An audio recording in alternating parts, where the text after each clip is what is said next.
రైట్గా పాపం పండింది. Jagtial town CI Natesh suspend. మామూళ్ల కోసం గులాంగిరి అక్రమార్జనకు కక్కుర్తి. కరీంనగర్లో సీఐగా అనేక మందిపై అక్రమ కేసులు పెట్టిండు.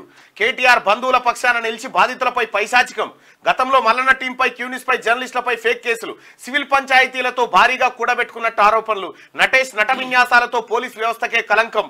తీవ్ర అవినీతి క్రైమ్ బర్కింగ్ ఆరోపణలతో సస్పెండ్ చేసిన అధికారులు. సంతోషం వ్యక్తం చేస్తున్న సీఐ నటేష్ గౌడ్ బాధితులు. ఈయన ఎంత దుర్మార్గుడు అంటే ఎంత లిటరల్ గా ఎంతో మంది ఇక్కడికి బాధితులు వచ్చారు. అసలు ఈయన సస్పెండ్ కాదు సార్, రిమూవల్ ఫ్రమ్ సర్వీస్ చేయాలి అని.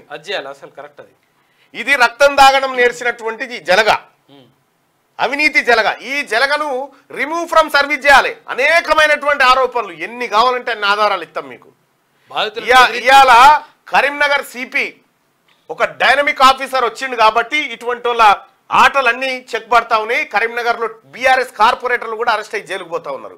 కబ్జాలు ఎవడెవడు పెట్టిండు మొత్తం మీద దందా. పోలీస్ డ్యూటీ తక్కువ.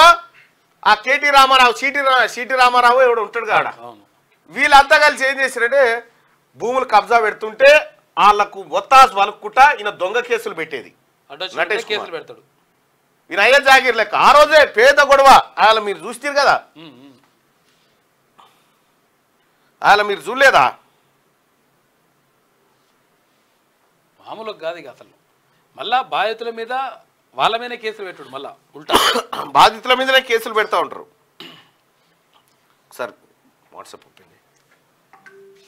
ఓ పెద్ద యుద్ధమే దార్కార్తోని మా కాయాల. ఇగో ఇట్లా నటేష్ అంటోని కాయాలనే చెప్పిన. నా రోజు వచ్చేదాకా నువ్వు ఇంతే వాగుతావు అని చెప్పి ఇవాళ పీకినవు. ఒక్కనివే కాదు, చాలా మంది ఉన్నారు, ఇంకా చాలా మంది ఉన్నారు.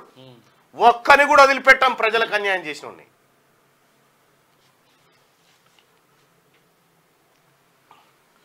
గట్టిగా పాపం బండింది.